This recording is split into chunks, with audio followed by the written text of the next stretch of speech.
Hello, everyone. I want to welcome you to our presentation.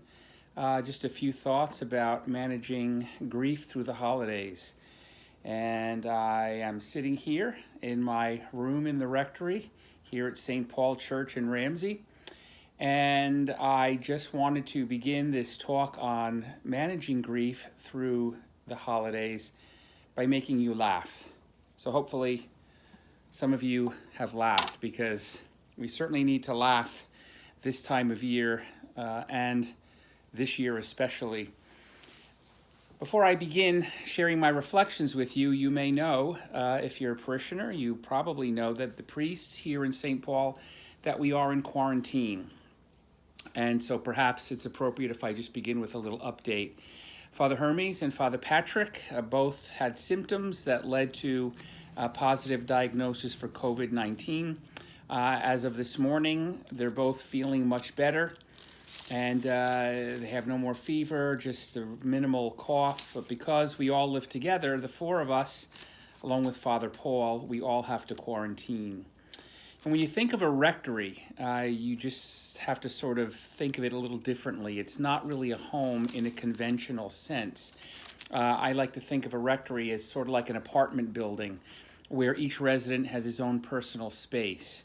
And while we do share some spaces in common, we have a common kitchen and a dining room, we decided, the four of us, that it would be better several weeks ago if we maintained a little more social distance from one another, and if we wear masks even in the rectory, in the common spaces, of course not in our private rooms, because we're all celebrating masses, we're out doing different things, and we didn't want to take the chance that we could infect one another. So currently, Father Paul and I are COVID negative, and we hope to stay that way, but we still have to do the quarantining because, of course, we were in common spaces with Father Patrick and Father Hermes. We'll be tested a few more times before we resume parish duties, and we're so blessed to have the Salesians who'll be here with us this weekend to cover our masses. And we will be hopefully up again and celebrating Mass safely on the fourth Sunday of Advent. So we look forward to that. So on to the business at hand. We can share a few thoughts with you today about managing grief through the holidays. I'm sitting here in my room next to my Christmas tree, and Christmas and a discussion about grief and sorrow seem to not really go together so well. And yet, in some ways, they very much do. And that's a little bit of what I want to share with you tonight.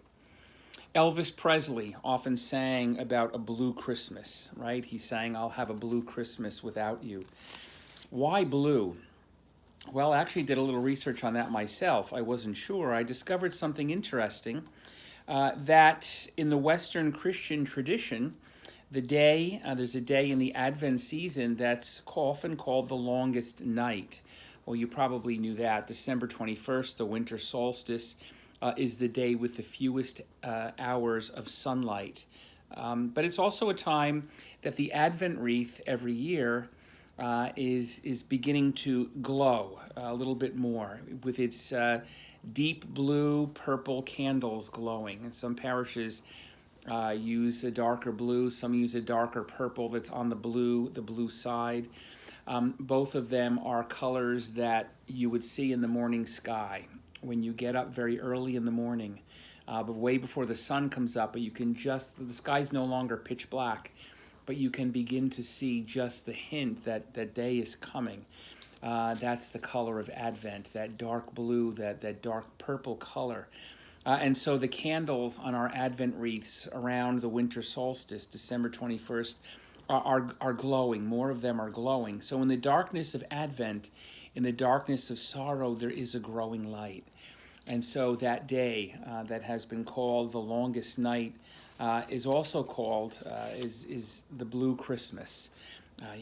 And it has become associated with the idea of grief during the Christmas season. When we think of the holidays, it's a time for joy and celebration, beautiful decorations and presents, wonderful Christmas trees, as you can see, and gatherings of family and friends, outings. Who of us in this area doesn't love to go to see the tree at Rockefeller Center, or the Rockettes Christmas show, or to do something wonderful in New York City or some other place? This year, so many of the things that we usually do are more challenging for us and perhaps even impossible. And while every year managing grief through Christmas is a challenge for some, I thought that this year it might be even more compounded, might be even more difficult, because we're experiencing grief and sorrow, some of us because of loss, the loss of someone we love, even the loss of health, the loss of our ability to do what we want. Some of us have a lot of expectations and hopes about the Christmas season, and we even have to deal with a little bit perhaps of a grief with the fact that Christmas is going to be different this year, and maybe people that we wanted to have Christmas with, that we will not be able to do that this year. So I thought this year we need to spend some more time thinking about Christmas and the things that can help to lift us out of sorrow, because those things that often Christmas can do for us are curtailed a little bit more. So what can you do if this or any Christmas or loss makes it difficult for you to join in? And that's what Father Paul and I would like to reflect with you a little bit on today. So in answering that question, I really want to begin where we begin everything, and that is with faith. Because as many of you have said to me, and as I myself understand, when we experience death and loss, faith doesn't make the grief or the sorrow or the difficulty go away totally, but it does help us to give some meaning to it and be able to work through it a little bit. So let's talk a little bit to begin with about faith. I think one answer about where we begin to deal with sorrow and grief at the holidays is, as I've said, with faith, and that's the answer that will always be finally the most satisfying. I'm going to offer you a little bit later in my reflection some other possible things that you can do, or other mindsets or things you might consider. But faith, it always needs to come back to faith for people of faith, because that is the most satisfying answer to grief or sorrow. But I would say that the question for managing grief and sorrow through Christmas is really found in Christmas itself. But to get to that answer, we've got to strip away the many layers of other stuff that we ourselves have laid on Christmas. The trees and the gifts and the cookies and all the other things that we're doing at Christmas are all wonderful. But in some ways, they can even prevent us from getting to the real message of Christmas, because it's really not in any of those things. So I thought it would be good, as I begin my reflection today, to let Christ himself tell us why Christmas happened. And I think that we can find that in the Gospel of John. This is what the Gospel of John says in chapter 6. Jesus said to the crowd, "Everything that the Father gives me will come to me, and I will not reject anyone who comes to me, because I came down from heaven, not to do my own will, but the will of the one who sent me. And this is the will of the one who sent me, that I should not lose anything of what he gave me, but that I should raise it on the last day. For this is the will of my Father, that everyone who sees the Son and believes in him may have eternal life, and I shall raise him on the last day." I think in these words of our Lord, as I reflect on them, I think we hear Christmas. We hear the meaning of Christmas. This is also one of the funeral readings, one of the options that a family or a priest can select at a funeral mass. And personally, I like to use it at funeral celebrations around Christmas, because it's Christ telling us why Christmas happened. Notice he doesn't say anything about trees or presents or mistletoe or cookies or jingle bells, but he does talk about loss. He does imply death. He talks about resurrection and eternal life. The words of Jesus in this gospel, I think, are words that sound more like Easter. And they should, because Christmas and Easter are connected. Christmas draws its meaning from Easter. If there were no Easter, then Christmas would not matter to us. If Christ was not the Son of God who destroyed death and passed through death into life, his birth would not mean so much to us. So Christmas and Easter are intimately connected. Christmas draws its meaning from Easter. It is, I think, a great paradox, the paradox of faith, that illness and suffering and death and loss and sorrow and grief are more closely connected to Christmas than trees and presents and jingle bells are. Christmas is not celebrated through or by them, illness or suffering, death, loss, sorrow, grief, but Christmas is the antidote to those things in our lives. Christmas is the death knell to death itself. The problem is, though, that when we are sorrowing, that truth is not immediately apparent to us. And even if it is intellectually, it often is not emotionally. So that when we are in the midst of a sorrow and grief, for whatever reason that is, maybe the death of someone we love, if we're disciples of Christ, we might intellectually know that he came to pass through death into life, and our loved ones are with him, perhaps, we hope, living in heaven. But that may not always affect us emotionally. We know it here, but we have to get it here, down into our hearts. So how can we manage grief and sorrow a bit through the Christmas season? Well, if you go look on the internet, there's lots of lists. And I just gleaned a few from some things I saw from my own experience. I added a few of my own. Everybody grieves differently. So if you've experienced loss in your life this year, or maybe even in past years, but you still feel it more at Christmas, allow your heart, your feelings, and your faith to set the timeline for you when it comes to how you should grieve, when you should grieve. So I'd like to share just a few thoughts with you about things you might consider as you try to get through the Christmas season yourself, with perhaps a little bit of a heavy heart, a little bit maybe of a blue Christmas. First of all, I would say this: rest, relaxation, and remembrance. This can be a very busy time for us with lots of expectations, lots of things that we might need to get done. Of course, for me, being quarantined now a few weeks before Christmas is frustrating, but I'm able to wrap Christmas gifts and write Christmas cards and things I don't often get as much time to do, or even decorate Christmas trees. So I would say to you, do things for yourself that you need to do to feel healthy and grounded. And that may mean getting enough sleep. Don't feel the need to do everything that you used to do. If this is a year when you've experienced loss in this past year, the death of someone you love, don't feel the need to do what you've always done, perhaps. Allow your heart and to tell you what feels right and what feels good. I would say also to use food and alcohol wisely. We don't always do that, right? Certainly that's true for me. I don't drink alcohol, but I do love food, sometimes as a comfort.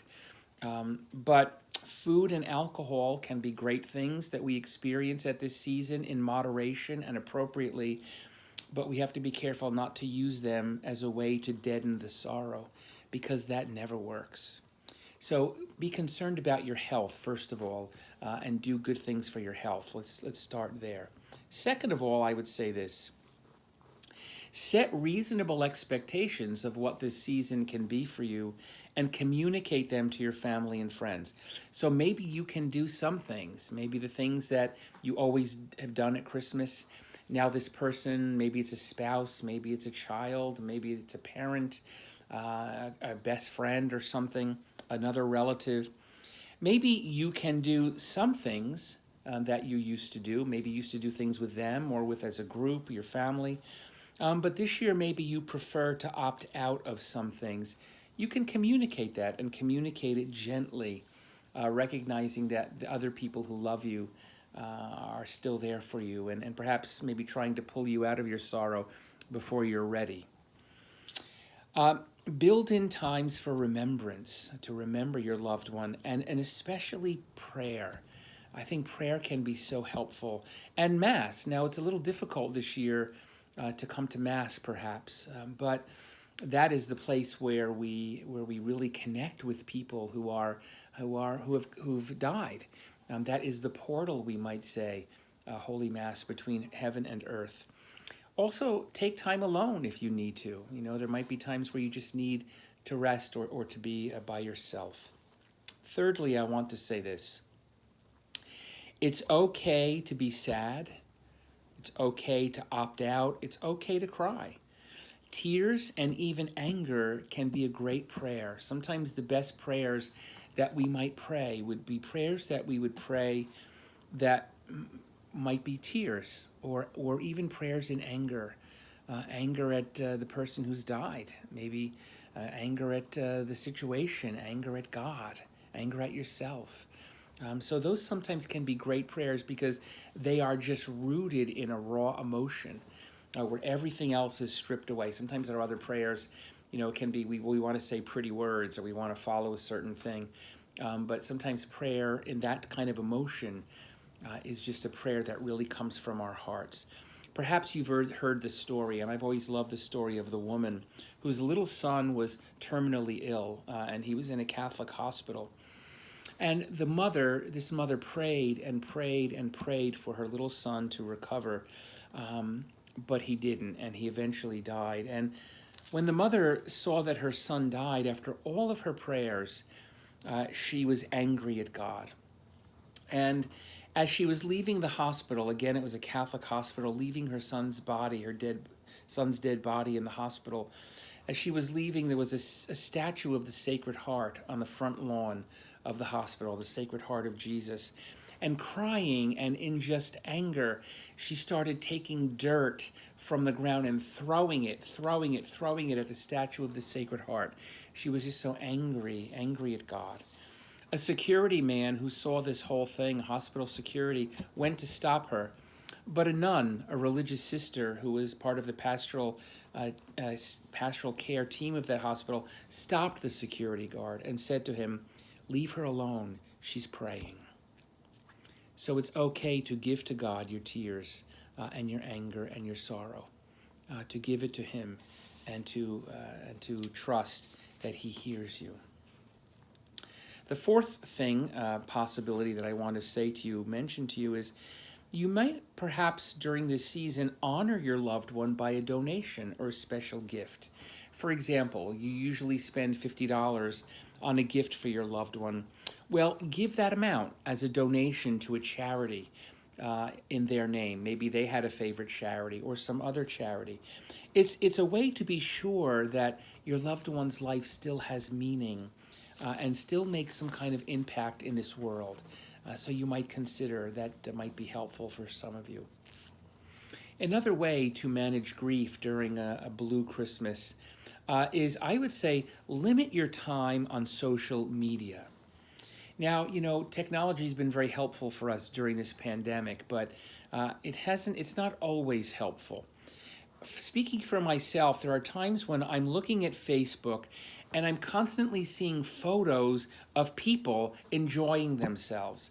Friends of mine or friends of theirs that I see, they're at tables, they're at parties, they're laughing, they're drinking, they're eating, they're at the lake, they're at the amusement park, they're at wherever they are. They're all having a great time in big groups, of wonderful groups of friends. And sometimes I look at these things page after page on Facebook, and I've said to myself, what's wrong with me? How come I'm not having as much fun as they are? And I realize that when I'm with them, they're not all that much fun sometimes. Yeah, it seems like they're all having an awful lot of fun when I'm not there, or when they're out doing all sorts of things with everyone. Recognize that social media doesn't always show the other side. Sometimes it can give a false impression. Everyone's dealing with their sorrows. Everyone has their downtime. Nobody posts pictures of themselves crying in the bathroom, but everyone posts the fun things. So If you need to limit your time on social media because it make you feel more keenly your own loss, then limit that or even cut it out altogether for the holidays.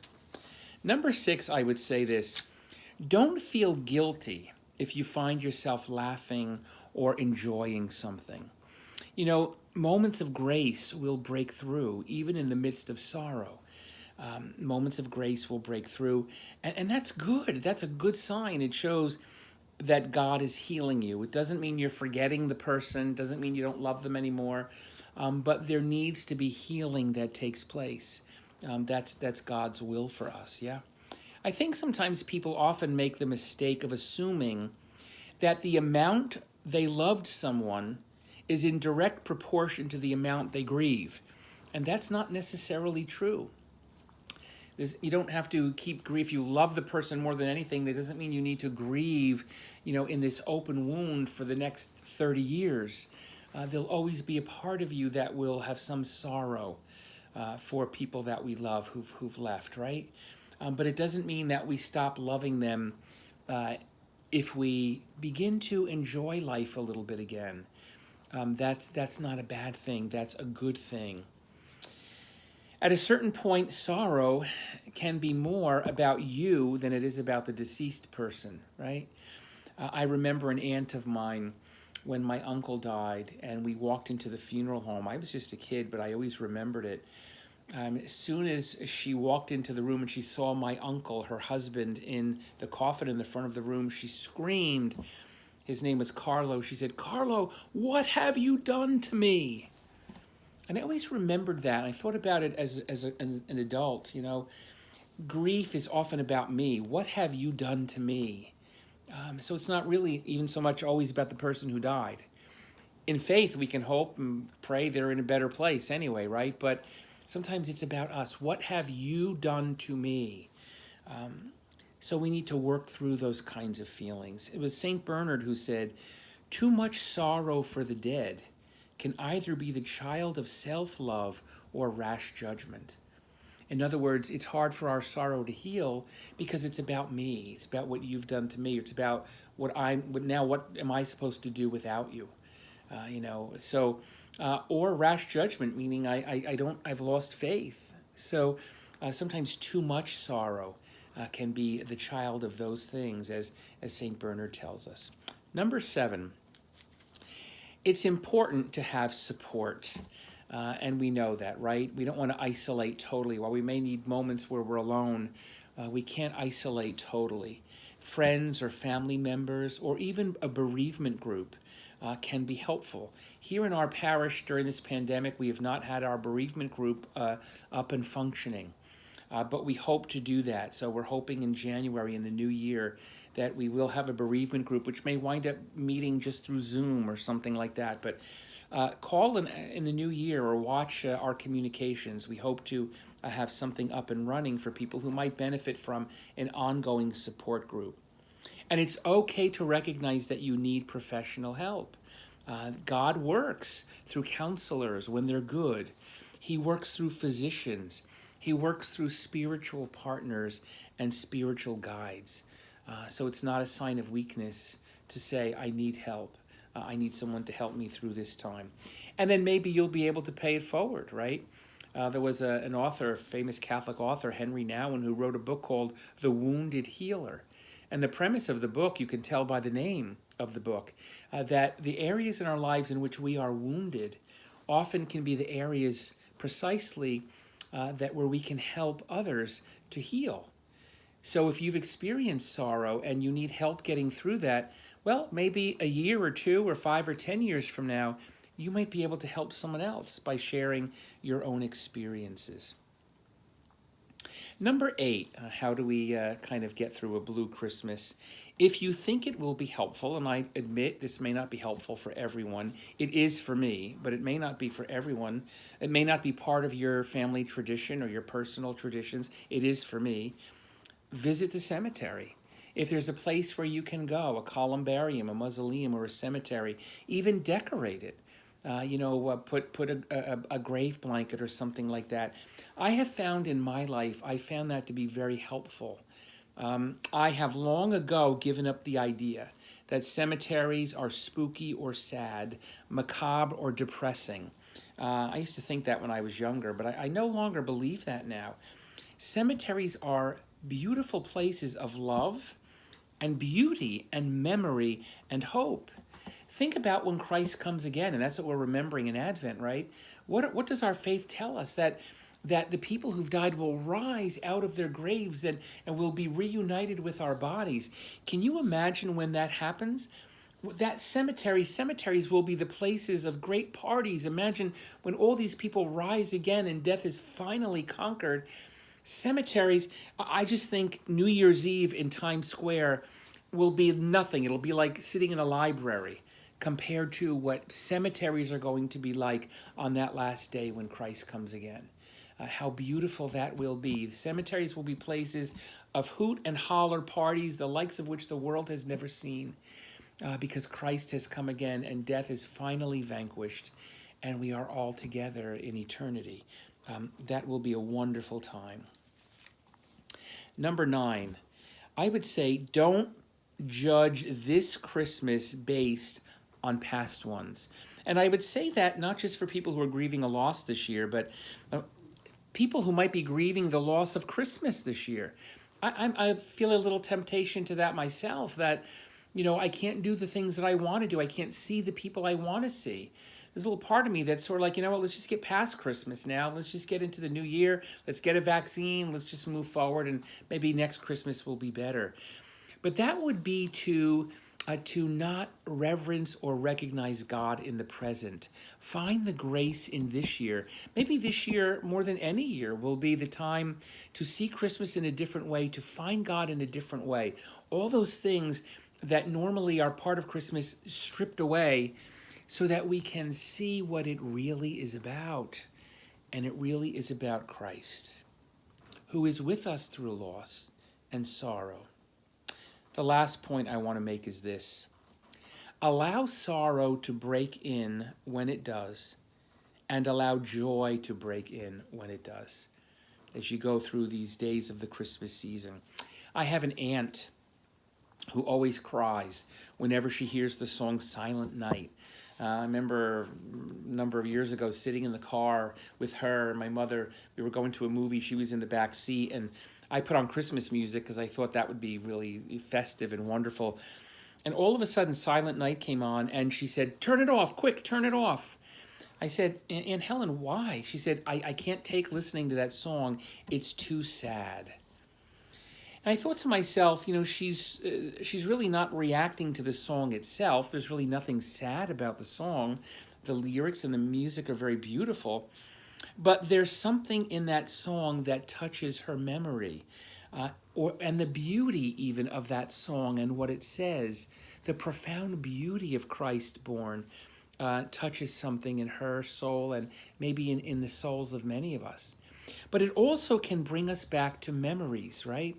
Sometimes Christmas music can bring us back to times, to past Christmases in our childhood, when we had our whole family, our parents and our siblings, and everyone was around, when things perhaps always seemed better or more wonderful. Some of this music or some of these images can bring us back to those things. So we can feel sad, perhaps, but we also can maybe recover some of the joy of those times as well. Some of you may have seen the movie Steel Magnolias, and there's a wonderful scene in that play and also in the movie. Dolly Parton plays a character named Truvy, and this group of women who are all friends are in the cemetery. One of them has died, the daughter of one of them, and they're all crying, and it's this really raw emotional moment in the cemetery. And one of them says something really funny, which is irrelevant, but they all, in the midst of crying, they all just burst into laughter because it's so funny. And one of the characters, Truvy, who's played by Dolly Parton, says, "Laughter through tears, that's my favorite emotion." Laughter through tears, that's my favorite emotion, and maybe it is for you and for me as well. So these are just some of my thoughts. Father Paul is going to share some other things too. You can find lots of lists and books online or advice from friends about how to get through a blue Christmas, how to get through the holidays when you're feeling some sorrow. But I wanted to end my thoughts today with a poem. I've used it sometimes with families at funerals around Christmas. I always hesitate because it's a little schmaltzy and it's really kind of bad poetry. But I wanted to share it today because when I have shared it, I find that it's very helpful. People will tell me how helpful it is. So, in a very childlike, simple language, again, not great poetry, perhaps a little too literal, but let me just share with you a poem, and maybe you've heard it. It's called The First Christmas with Jesus. I see the countless Christmas trees around the world below, with tiny lights like heaven's stars reflecting in the snow. The sight is so spectacular, please wipe away that tear, for I am spending Christmas with Jesus Christ this year. I hear the many Christmas songs that people hold so dear, but the sound of music can't compare with the Christmas choir up here. I have no words to tell you the joy their voices bring, for it is beyond description to hear the angels sing. I know how much you miss me. I see the pain inside your heart, but I am not so far away. We really aren't apart. So be happy for me, dear ones. You know I hold you dear, and be glad I'm spending Christmas with Jesus Christ this year. I send you each a special gift from my heavenly home above. I send you each a memory of my undying love. After all, love is the gift more precious than pure gold. It was always most important in the stories Jesus told. Please love and keep each other as my Father said to do, for I can't count the blessings or love he has for each of you. So have a Merry Christmas and wipe away that tear. Remember, I'm spending Christmas with Jesus Christ this year. It's a poem about hope. It's a poem about heaven. And it's a poem about connection. We don't lose those connections with people we love. Maybe things change for a little while, but one day, we will be together. Remember that grief is temporary, no matter how much you feel it and how overwhelming it feels, no matter what a burden it feels to you now, it is temporary. It won't last forever. Because if we're faithful in this life, then the day will come where we will be in another life, and there will be no more suffering, no more separation. That's just part of this life. That won't be forever. So trust. I would just say, hold on to Christ, lean into your faith, and remember that grief doesn't last forever. As I give this reflection today, just a few days ago, our Holy Father, Pope Francis, has named this a special year, the year of St. Joseph, and I was so thrilled to hear it because he doesn't get enough attention all the time, I think. So we're going to have a whole year to reflect on St. Joseph, patron saint of the Universal Church. He was declared that, I believe, 150 years ago. That's why Pope Francis, who has a great devotion to St. Joseph, named this special year the Year of St. Joseph. But St. Joseph is also the patron of a happy death. And that may seem strange, a happy death, but why do we call him that? Because we can conjecture from the scriptures and from tradition that Jesus was present when Joseph died, because we hear about him in the story of Jesus' birth, and when Jesus was 12, the finding in the temple. Jesus begins his ministry at 30 years old, and Joseph's no longer in the story. So he must have died at somewhere along the way, but he must have died with Christ holding his hand. Maybe in heaven we'll see what that moment was like. But for now, we remember St. Joseph, and we remember that a happy death is possible with Christ, because, as St. Therese said, death is not some phantom. It's God, it's Christ coming to us and taking us with him into another life. Someone said, earth has no sorrow that heaven cannot heal. And perhaps of every day throughout the year, a Christmas is the one that can so beautifully draw our attention to heaven. And so then let us pray. Your compassion for us overflows, O God, even when we are facing our longest night. We come burdened with sorrow, loneliness, and sadness at times in our lives, but perhaps even this Christmas. We come seeking a place to set down our burdens, a place where our words will be heard and our feelings honored. We know that place is your heart, your Son's heart.